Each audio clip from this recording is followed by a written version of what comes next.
Konflik perang saudara Suriah saya nyatakan sebagai konflik politik, perang ideologi paling licik, kekejaman pembantaian manusia paling sadis dan paling sukses di atas dalang Amerika Serikat. Jadi agar semuanya bisa nyambung, kita hari ini akan membahas sistemasi politik yang menghancurkan Suriah. Dan saya bisa jamin bahwa Bashar Assad itu sama sekali tidak bersalah.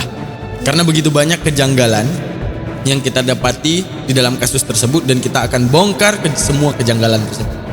Dan agar antum semua tidak salah paham terhadap konten saya harapkan untuk menonton konten sebelumnya, karena di konten saya itu dibutuhkan logika, dibutuhkan pemikiran yang kritis, bukan hanya sekedar dogmatis doktrin yang membuat Anda pokoknya Bashar Assad salah, pokoknya dia Syiah, pokoknya dia pelaku pembantaian. Tidak bisa. Kita wajib mengulik dalang agar kita sebagai umat muslim tidak bisa ditipu oleh kaum kafir. Simak videonya.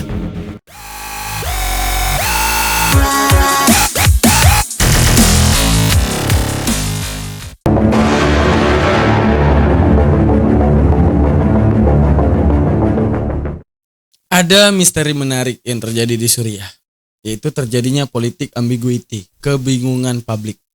Ingat, konsumsi publik bahkan sampai dikonsumsi oleh orang Indonesia, bahwa pemerintah Bashar Assad itu kejam, genosida, membunuh banyak masyarakatnya, sadis, dan membantai Sunni. Benar gak? Ini yang kita dengar selama ini. Oke. Sedangkan kita merujuk ke Suriah. Ulama besar Suriah, siapa? Syekh Hassun dan Syekh Ramadan Al-Buti. Yang Syekh Hassun dibantai anaknya sampai meninggal. Kemudian ada Syekh Ramadan Al-Buti yang meninggal karena bom bunuh diri ketika beliau sedang mengajar di masjid, di mana beliau adalah ulama Sunni yang pro Bashar Assad. Katanya Bashar Assad membantai Sunni, namun ulama Sunni justru pro Bashar Assad. Lalu kemudian kita melihat politik daripada Bashar Assad. Bashar Assad sangat anti Amerika, Bashar Assad sangat anti Israel. Lalu kemudian digulingkan dengan politik ambiguity. Ya. Setelah itu naiklah Ahmad Syara. Lalu kemudian terbangunlah kedekatan pro AS di Suriah. Dan ini akan saya tunjukkan data-datanya. Yang Ahmad Syara, fakta pentingnya, dia menganut paham Wahabi jihadi. Nah, menarik ya. Simak fakta-faktanya. Saya agak penasaran dengan kejadian sekarang dengan presiden pengganti daripada Bashar Assad. Simak fakta-fakta menarik dari presiden pengganti Bashar Assad.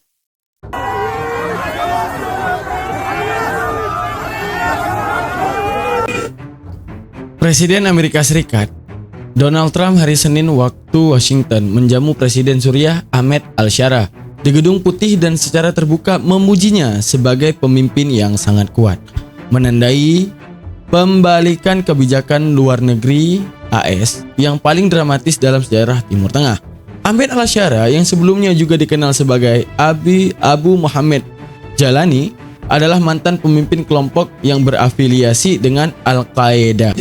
Dan pada 11 November 2025, Trump sedang bermesraan dengan Ahmad Al-Shara mencoba parfum bau neraka. Ini kakek-kakek kapan ajalnya ini? Ini Malik Maut lama kali datang buat kakek-kakek si Trump ini. Cuma di sini kita bisa melihat kedekatan langsung daripada Trump yang sangat memuji, bahkan sangat senang dengan prestasi daripada Ahmed Al-Shara. Ada apa ini semua? Dan di sini kita juga melihat pertemuan Trump bersama Ahmad Al-Shara juga Muhammad bin Salman, di mana kita melihat di sini adalah puncak kelicikan dunia, teman-teman sekalian.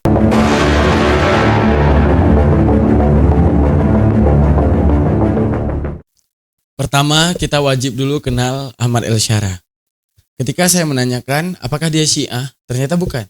Dia adalah orang yang datang masuk ke Suriah membawa ideologi. Secara ideologi, Ahmad Al-Shara berasal dari latar belakang kelompok jihadis Salafi Jihadi.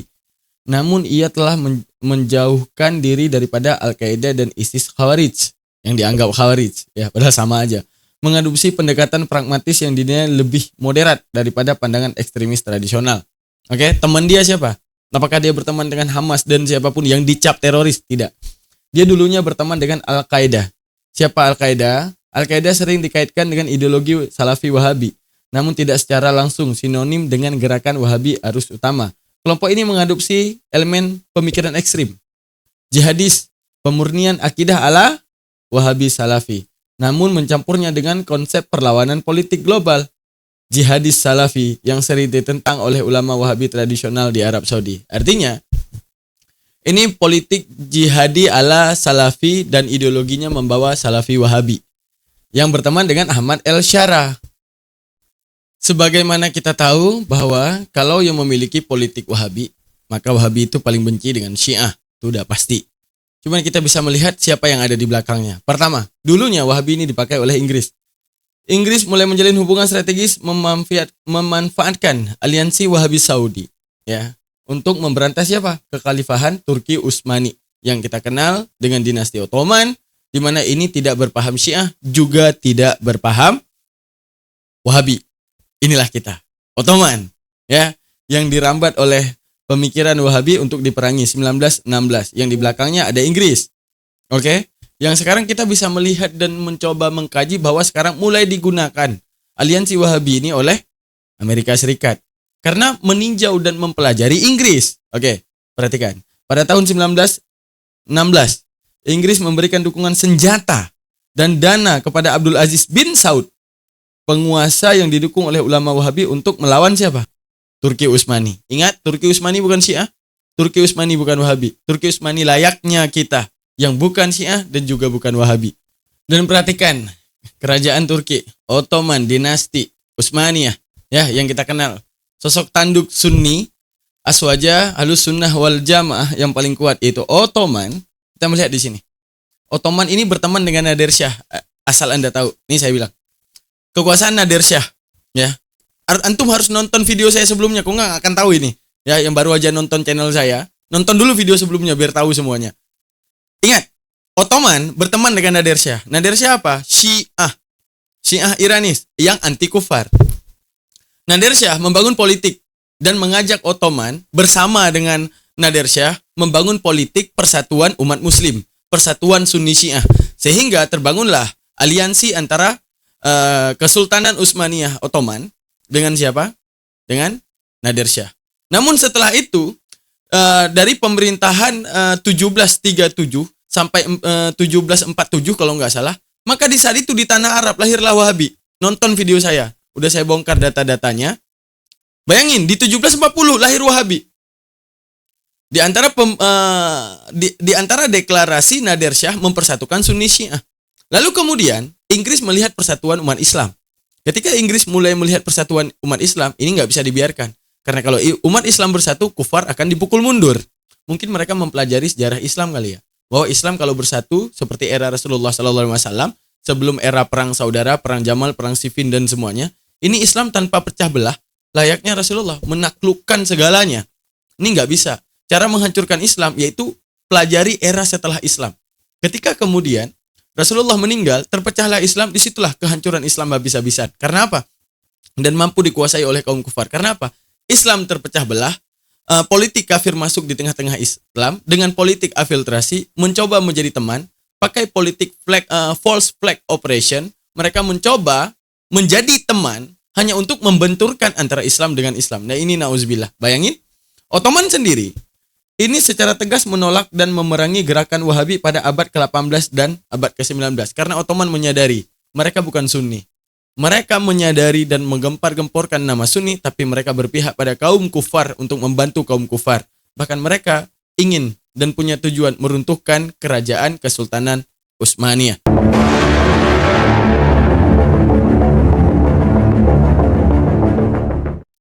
Di sini ada teka-teki menarik. Bukankah AS ini memburu teroris? Siapa dalang teroris yang diburu AS dulunya? Ahmad El-Syara. Dengan bayaran kepala 116 M. Ingat saya, entah 160 M.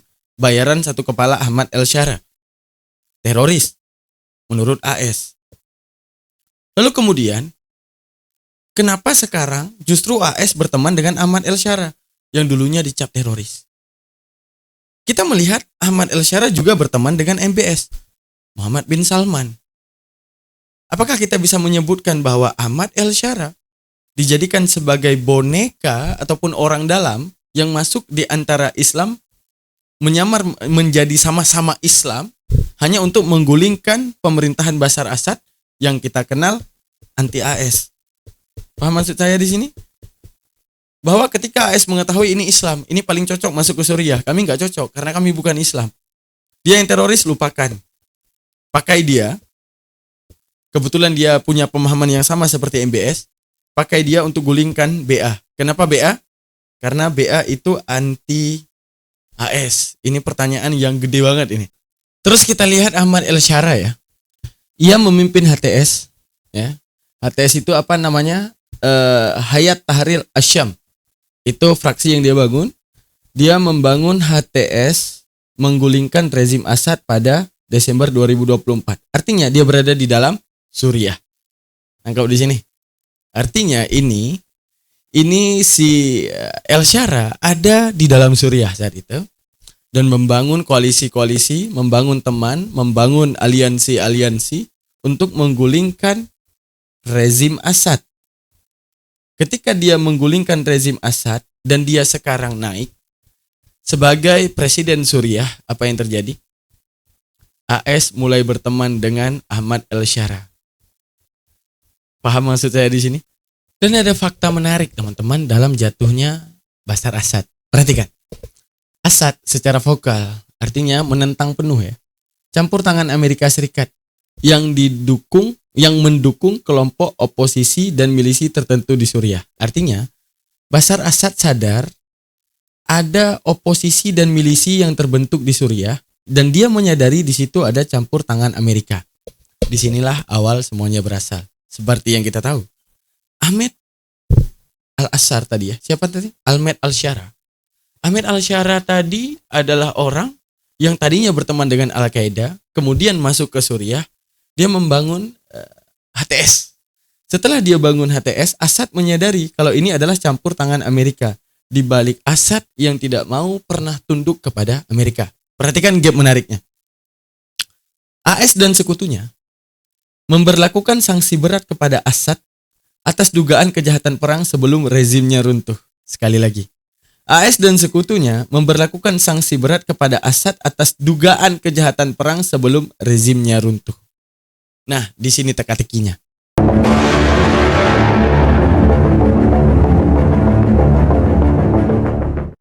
Nah, ini memunculkan teka-teki di atas tuduhan AS tadi, bahwa dia melakukan kejahatan perang. Oke. Kita nggak boleh langsung tertipu dan mengiyakan AS dong. Maka timbullah pertanyaan kita. Bashar Assad memang rezim yang sangat jahat? Atau Bashar Assad dituduh jahat? Maksudnya bagaimana? Dengan dikirimnya orang ke Suriah, siapapun itu yang dipakaikan oleh AS untuk membuat framingan keras. Untuk membuat fitnahan keras terhadap Bashar Assad. Baik dengan false flag operation. Bagaimana itu false flag operation? Bisa jadi nanti ada pengakuan kami tentaranya Bashar Assad, maka matilah kalian. Nangkap di sini.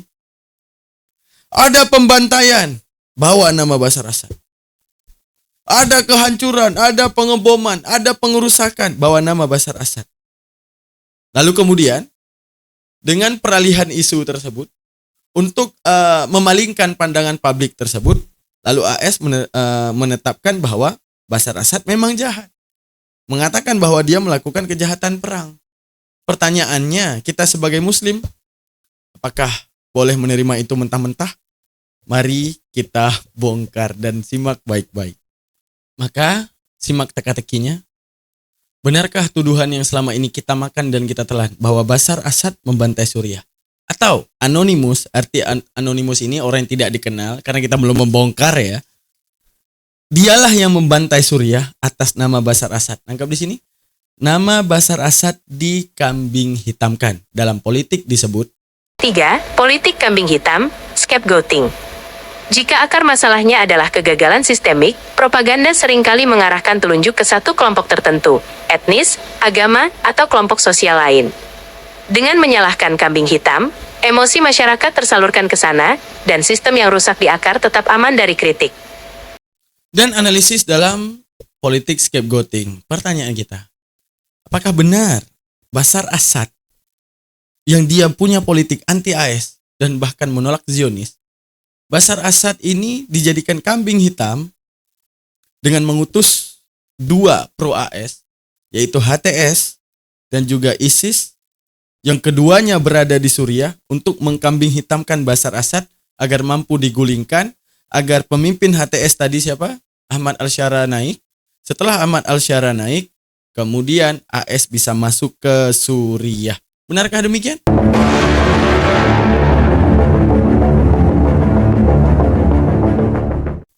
Pertama-tama mari kita kenal dulu ideologi Bashar Assad. Kita dapat ambil kesimpulan dari video ini. فبالتوازي مع المبادرات وبالإضافة للدعم اللفظي يجب علينا القيام بعدد من الخطوات العملية وفي مقدمتها إغلاق السفارات الإسرائيلية فورا. دعوة الدول العربية لسحب سفراءها من دمشق مع اعتبار ذلك قرارا سياديا لكل دولة. وقطع أي علاقات مباشرة أو غير مباشرة مع إسرائيل بالإضافة لتفعيل أحكام المقاطعة. تعليق مشاركة وفد حكومة الجمهورية العربية السورية. يجب الوقوف إلى جانب أهل غزة والمقاومة فيها رسميا وشعبيا ماديا ومعنويا وبكل الوسائل من دون استثناء والقيام بكل ما من شأنه دعم صمودهم في وجه العدوان. توقيع عقوبات اقتصادية وسياسية ضد الحكومة السورية. Dalam pertemuan tersebut untuk mendukung suara terhadap Palestina, ide yang dikeluarkan oleh Bashar Assad bahwa kita seluruh Timur Tengah ini kita harus menutup kedutaan Israel dimanapun di negara Timur Tengah. Akan tetapi setelah Bashar Assad mengeluarkan pernyataan anti-Zionisme, apa yang terjadi? Inilah pemberlakuan daripada negara Teluk, ya, di mana Bashar Assad dicuekin dalam satu pertemuan. Dan gak ada lagi yang mau berteman dengan Bashar Assad setelah pernyataan Bashar Assad menolak keras Zionisme. Di mana saat itu terlihat Bashar Assad bertemu dengan Presiden Qatar, ya. Dan juga Bashar Assad bersama, kalau nggak salah di belakangnya ada Putin, ya. Setelah itu Bashar Assad diantarkan ke kursinya lalu dijauhi oleh Presiden Qatar. Karena Presiden Qatar tidak menyetujui keinginan daripada Bashar Assad. Dan kemudian Bashar Assad terlihat sendiri di situ, bengong, nggak ada yang mau teman setelah anti-Zionis. Setelah hal tersebut, siapa yang menyebutnya? Siapa yang menyambutnya? Perhatikan, siapa yang menyambutnya? Lalu datanglah teman-teman mereka, siapa? Rusia, Cina, Iran datang menemani Assad. Semoga Indonesia menyusul menemani Assad. Perhatikan game menariknya. Kenapa? Setelah pernyataan itu, Qatar, ya, dan Arab Saudi juga sebagai mediator melalui GCC adalah orang yang sangat mendukung Suriah Bashar Assad untuk digulingkan, ya. Karena kenapa? Bashar Assad adalah sekutu utama Iran, Hizbullah, Lebanon, keterlibatan Qatar dalam perang Suriah. Pada awalnya jauh lebih besar pada tahun 2013 pada keterlibatan Arab Saudi. Dan seperti biasa, kenapa yang ingin menggulingkan Assad yang jelas-jelas anti-Zionis adalah apakah Qatar Wahabi? Ya, secara historis dan teologis, Qatar menganut paham Wahabi Salafi. Ada dibilang boneka marah. Tapi fakta nyata-nyata. Nanti kalau disebut boneka AS ngambek, marah-marah.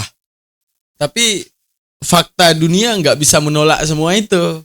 Bahwa AS memiliki boneka yang paling bisa digunakan di Timur Tengah. Ya, pikirin sendiri, titipkan di kolom komentar siapa kira-kira boneka AS-nya. Ya, saat Nader Shah, dinasti Nader Shah bangun, Wahabisme muncul, gara-gara Nader Shah mempersatukan Sunni Syiah, Wahabi muncul, didukung Inggris, untuk kemudian memerangi Ottoman. Lalu kemudian sekarang, Bashar Assad dengan tuduhan, dengan asumsi media, dengan konsumsi media, Bashar Assad ini teroris. Bashar Assad ini genosida manusia di Suriah. Bashar Assad ini jangan kalian kira mendukung Palestina. Bashar Assad yang paling vokal mendukung Palestina, namun dijauhi negara Arab. Justru negara Arab mendukung tokoh-tokoh revolusioner, tokoh-tokoh yang kemudian ada di Suriah untuk menggulingkan Bashar Assad di atas pernyataannya anti-Zionis. Allah capek-capek, enggak, maksudnya gini, Allah sengaja turunkan Nabi Muhammad agar kita jadi orang Islam yang mampu mengungguli orang kafir ya, berada di atas orang kafir. Perkembangan dunia malah dijadiin boneka orang kafir. Ini sungguh teramat kasihan. Sadarlah, bukalah mata. My proudest legacy will be that of a peacemaker and unifier. We in Israel don't want war. We want peace.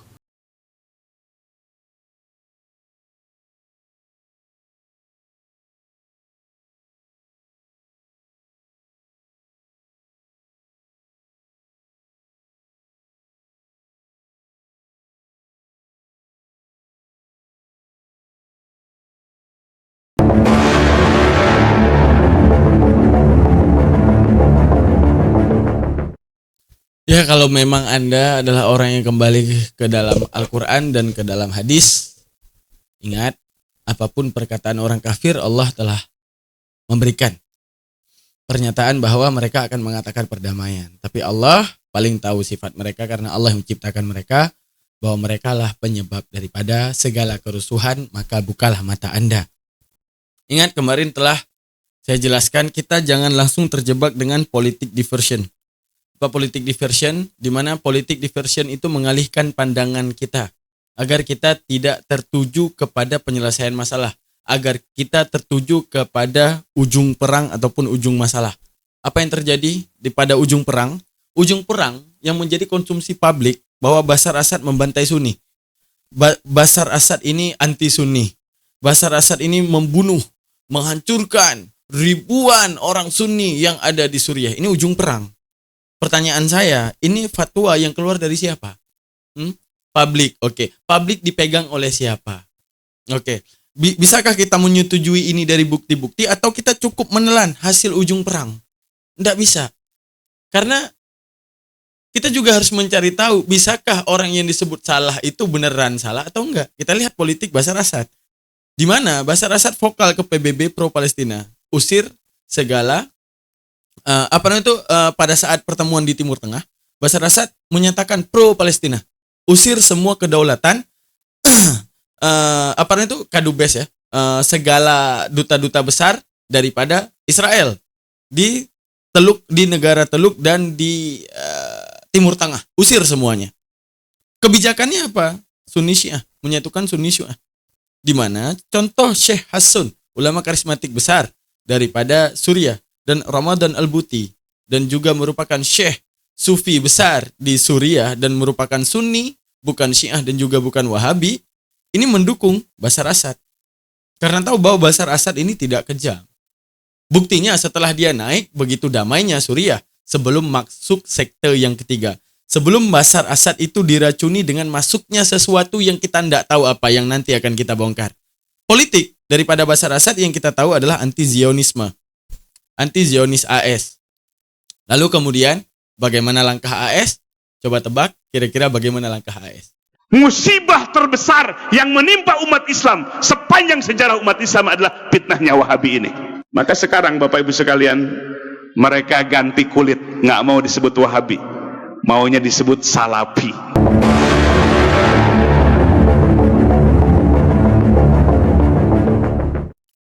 Nah, teman-teman sekalian, yang digunakan oleh Amerika Serikat adalah afiltrasi politik untuk melemahkan Bashar Assad, karena Bashar Assad benar-benar anti AS.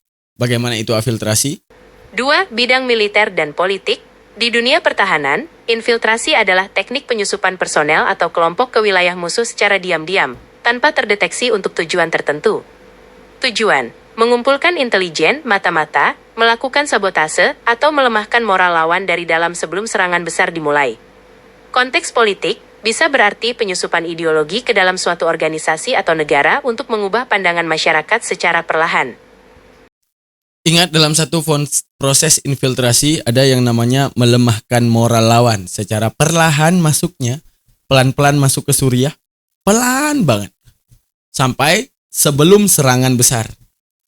Persis kejadiannya, di mana saat konflik perang saudara itu, saat tergulingnya Bashar Assad, rezim Bashar Assad tersebut, tergulingnya yaitu dengan serangan besar setelahnya, yang membuat mereka terpukul mundur, dan akhirnya Bashar Assad digulingkan.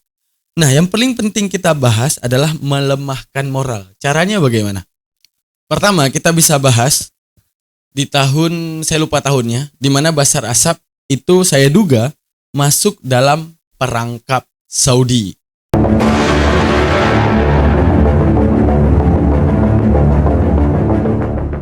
Bagaimana kita akan membahas Bashar Assad itu masuk dalam perangkap Saudi? Perhatikan. Hafiz al-Assad ini lebih kuat daripada Bashar Assad. Lebih keren bapaknya ini ya. Hafiz al-Assad, Presiden Suriah 1971 sampai 2000, bukanlah pemimpin yang pro-AS secara ideologis, melainkan seseorang pragmatis yang sering berseberangan dengan bangsa Barat. Perhatikan. Secara ideologi, Hafiz al-Assad sebelum Bashar al-Assad, perhatikan. Sebagai pimpinan Alawiyah, sebuah sekte minoritas dalam Islam Syiah di Suriah, Assad sering sekali bertentangan dengan pendekatan Sunni konservatis Arab Saudi. Kenapa? Karena bagi Saudi, Syiah itu bukan Islam. Dan kesimpulannya memang mereka tidak menjalin persahabatan, tapi lebih ke untung sama untung. Maksudnya bagaimana? Gini, hubungan keduanya didasarkan pada pragmatis real politik, di mana mereka akan bersekutu saat penting, bersama, setelah tercapai, mereka akan bertabrakan. Artinya kalau lagi penting teman, kalau nggak penting ya udah geser. Artinya nggak berusaha bersahabat. Namun salahnya Bashar al-Assad, anaknya ya, Bashar al-Assad. Di sini salahnya Bashar al-Assad. Salahnya Bashar Assad cuma satu, teman-teman. Oke, saat pasca perang Teluk, Bashar Assad terpaksa membuka pintu bagi hubungan yang lebih erat dengan Arab Saudi. Berjabat tangan, peluk-pelukan, enggak lagi kayak tadi tuh, enggak lagi saling membenci. Oke, karena Syiah dan Wahabisme. Apa yang terjadi? Arab Saudi menjebak. Ya, ini dugaan saya. Jebakannya tuh apa? Beasiswa dan edukasi. Dikirimlah beasiswa dan edukasi ke Suriah. Sebagai bagian daripada dinamika politik, ribuan beasiswa diberikan kepada mahasiswa Suriah untuk belajar di Riyadh, Arab Saudi. Mahasiswa-mahasiswa inilah yang membawa kembali ajaran tersebut ke Suriah. Ajaran apa? Wahabisme. Dibawalah ke Suriah. Nah, situasi yang terjadi sebelum konflik apa? Sebelum konflik di Suriah. Sebelum perang saudara tahun 2011, pengaruh Wahabi Salafi mulai tumbuh pelan-pelan di beberapa wilayah Suriah, menyebar melalui dakwah dan pendidikan. Meskipun Suriah secara historis dikenal sebagai pusat tradisi Islam, Sunni yang moderat dan Sufi. Dan puncak terakhir daripada keinginan Amerika Serikat, di mana Assad nggak pernah mau tunduk kepada Amerika, apa? Ajaran ini berkembang lebih jauh selama konflik yang dimulai tahun 2011, seringkali terkait dengan kelompok-kelompok oposisi bersenjata yang mendapatkan dukungan dana dan ideologi dari luar negeri. Inilah puncak kejatuhan daripada rezim Bashar Assad. Artinya Suriah terjebak pertemanan semu. Di mana apa? Suriah, di mana Bashar Assad mungkin ya, saya anggap mungkin nggak terlalu tahu ataupun tidak mendengar fatwa. Kan ada dua ulama besar, ada Syekh Hassun dan juga Ramadan al-Buti, di mana keduanya menolak keras pemahaman Wahabi, ya, di mana beliau juga pro Assad, menolak keras Wahabisme. Namun mungkin kekecewaan daripada dua ulama besar karismatik dari Suriah itu karena Assad justru tidak mendengarkan, bandel, justru berteman dengan Saudi, dan Saudi memberikan beasiswa kepada generasi-generasi Suriah. Tujuannya apa? Agar tertanam dulu ideologi. Ideologi apa? Ya ideologi Saudi. Ya pasti Anda paham apa ideologi Saudi. Tujuan ideologi Saudi tertanam agar mereka yang nanti udah selesai kuliah ataupun selesai menuntut ilmu pulang kampung. Ketika udah pulang kampung, masuklah ke kampung mereka ideologinya dulu. Belum datang yang bawa senjata itu belum datang. Tujuannya apa? Untuk menjamu. Mereka orang dalam untuk menjamu yang mereka tunggu. Siapa? Datanglah Wahabi jihadi. Ya, tadi masih ideologi masuk daripada generasi-generasi yang menuntut ilmu di Saudi. Sebagai penjamu nanti datang orang-orang ini. Maka segala propaganda terjadi di negeri tersebut. Saya cuma berdoa semoga Indonesia nggak kejadian seperti kejadian yang sama. Bagaimana kemudian propaganda itu bisa terbentuk? Pertama, ideologinya kita bahas. Di mana semua generasi Suriah datang ke Saudi ambil ideologi. Ideologi apa? Wahabisme. Di mana fatwa Wahabi, Syiah bukanlah Islam dan antum telah menyaksikan bahkan di Indonesia. Syiah itu bukan Islam, mereka Syiah. Gitu kan? Sekarang perhatikan. Ketika mereka pulang kampung ke Suriah dengan fatwa Syiah bukan Islam, sedangkan Asad adalah Syiah Alawi. Nangkep di sini?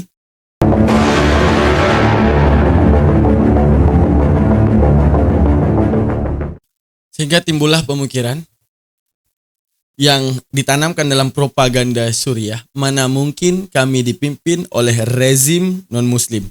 Karena anggapan daripada Wahabisme, Syiah bukanlah Islam.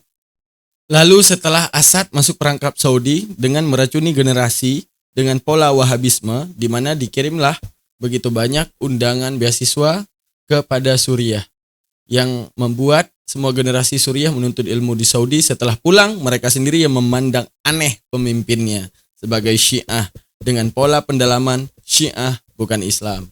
Cuma setelah itu, lihat dan perhatikan dan simak baik-baik. Lihat dan buka mata baik-baik. Masih mau menyalahkan Syiah, menyalahkan Asad, menyalahkan Ali Khamenei, Iran sebagai dalang pembantaian umat manusia yang ada di Suriah. Perhatikan, siapa yang ada di Suriah? Kelompok-kelompok Wahabi Jihadi yang berada di Suriah siapa? Pertama, Hayat Tahrir Asyam HTS. Sebelumnya dikenal dengan Jabhat An-Nusra. Kelompok ini awalnya merupakan cabang resmi Al-Qaeda Suriah. Siapa lagi yang ada? ISIS, Islamic State Iraq of the Levant. Ini ada di Suriah. Wahabisme yang sifatnya jihadi, bersenjata. Selanjutnya, Ahrar Asyam. Ini yang masuk ke Suriah membawa senjata. Selanjutnya, Jaishi al-Islam. Ini yang kemudian masuk ke dalam otak Suriah dan kemudian membawa senjata. Pertama, masuk ideologi. Kedua, masuk orang-orang separatis. Ideologi menyambut orang-orang yang separatis. Tadinya ideologi. Memandang Bashar Assad sebagai ini nggak mungkin, ini kafir ini. Ya, nggak mungkin pemimpinku Syiah. Setelah Wahabi Jihadi masuk, maka disambut. Orang sepemahaman, masa nggak disambut?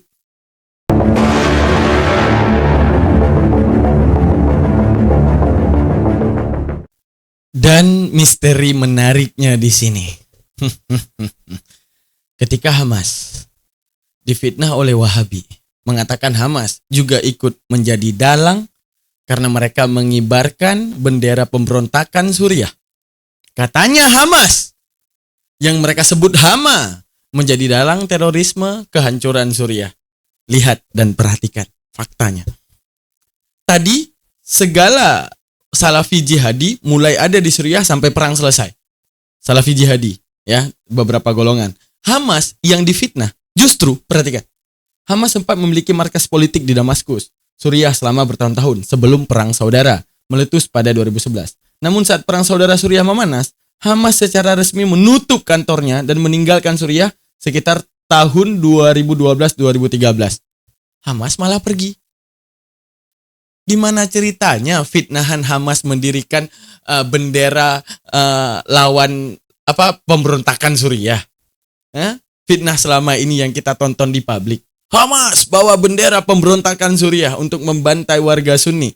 Sedangkan faktanya Hamas memutuskan dan meninggalkan Suriah secara diam-diam dan memindahkan sebagian besar pimpinannya termasuk Khalid Mashal ke Qatar pada tahun 2012 setelah pecahnya revolusi Suriah menolak untuk memihak rezim Hamas.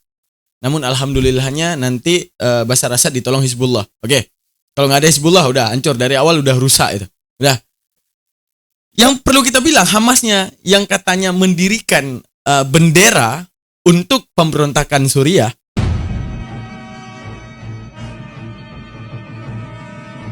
Kullahum ya akhi ya Abul Walid ya Khalid Mash'al. Sungguh ini fitnah yang kejam.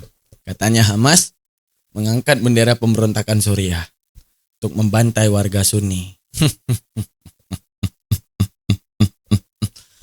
Kebohongan yang ditanam bertahun-tahun. Perhatikan, Khalid Masyal meninggalkan Suriah sebelum ketegangan besar yang terjadi di Suriah. Lalu ada foto yang mengibarkan bendera pemberontakan di Suriah di atas nama Hamas. Pertanyaan saya, benarkah Hamas yang mengibarkannya? Ataukah ini propaganda media di atas nama Hamas? Musibah terbesar yang menimpa umat Islam sepanjang sejarah umat Islam adalah fitnahnya Wahabi ini. Maka sekarang Bapak Ibu sekalian, mereka ganti kulit, nggak mau disebut Wahabi, maunya disebut Salafi. Saya akan memberikan data, saya pertanggungjawabkan data ini.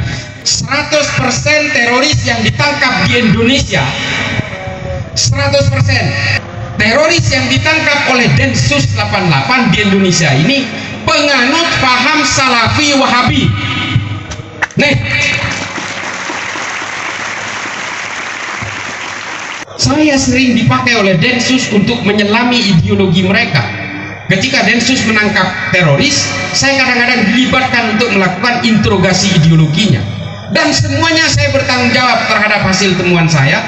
100% adalah penganut Salafi Wahabi. Tidak boleh menghina pemimpin.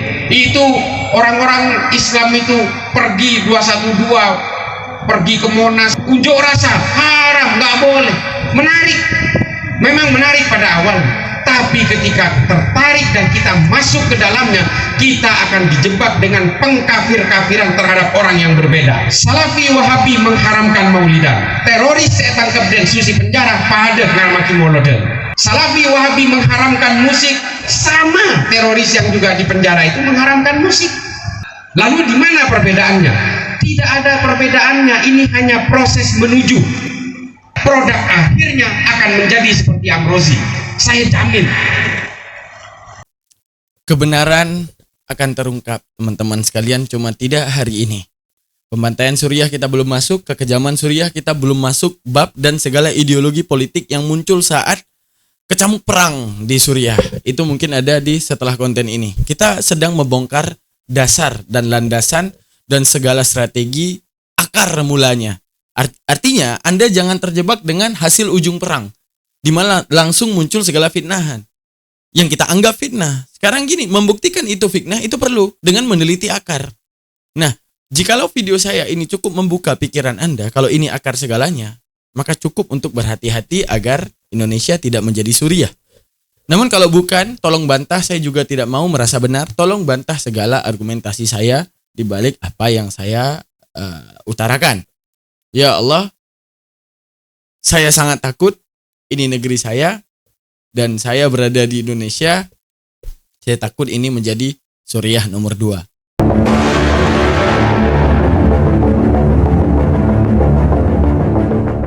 Maka perhatikan pola Suriah, teman-teman. Orang dibeasiswakan untuk mengambil ilmu ekstraksi Saudi, yang kita anggap itu adalah paham Wahabisme, dimasukkan ke Suriah, baru nanti menyambut koalisi-koalisi, milisi-milisi yang bersenjata, yang berpaham sama, hingga menggulingkan pemerintahannya. Mungkin kita akan sedikit lebih lama, karena kita punya pemerintahan yang nggak menolak Barat. Kita nggak tahu bagaimana pemerintahan kita, alhamdulillah, bisa kita bilang alhamdulillah nggak sih? Mungkin karena pemerintahan kita tidak menolak Barat, mungkin separatis akan teredam. Tapi kalau kita punya pemerintah yang menolak Barat, ya, ini akan besar. Saya jamin ini akan besar. Artinya, ideologinya telah ada dan tertanam dan berakar. Maka milisinya akan mudah masuk. Seperti pernyataan daripada beliau yang tadi bahwa terorisme itu dipahami bahwa mereka itu rata-rata menganut akidah Salafi Wahabi.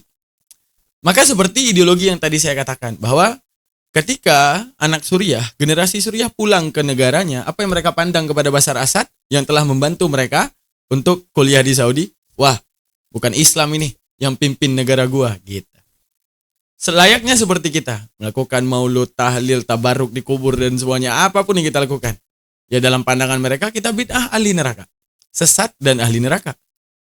Dan juga dalam pandangan mereka kita tuh syirik, duakan Tuhan. Lalu kalau seandainya ini menjadi zona separatis yang besar, maka mungkin akan ada pandangan publik, mana mungkin kami patuh terhadap pemerintah yang pemerintah itu adalah pemerintah yang syirik. Semoga Indonesia tidak menjadi Suriah yang kedua. Amin. Amin ya rabbal alamin. Kita berdoa, Allahumma dafa'annal ghala'a wal waba'a wal fasya'a wa ta'una wa riba wal munkar wa syufal mukhtalifata syada'ida min mana dhahara minha wa ma batan min baladina haza khasah wa min Indonesia khasah wa min Suriah khasah wa min Palestina khasah wa min buldanil muslimina ammah innaka ala kulli syai'in qadir. Amin. Amin ya rabbal alamin. Semoga cukup mencerdaskan video saya. Kita ketemu di part ketiga tentang kekejaman yang terjadi di Suriah. Bisakah semuanya tertuju kepada Bashar Assad? Saya kasih spoilernya, Bashar Assad bertanggung jawab di atas pembunuhan Suriah. Namun Bashar Assad belum tentu menjadi dalang pembantaian Suriah. Simak lanjutannya. Jangan lupa subscribe, like, dan komen. Titipkan komentar tentang video ini, karena dengan komentar Anda ini cukup membantu perkembangan channel ini. Saya akhiri, subhanakallah wa bihamdika asyhadu an la ilaha illa anta astaghfiruka wa atubu ilaik. Assalamualaikum warahmatullahi wabarakatuh.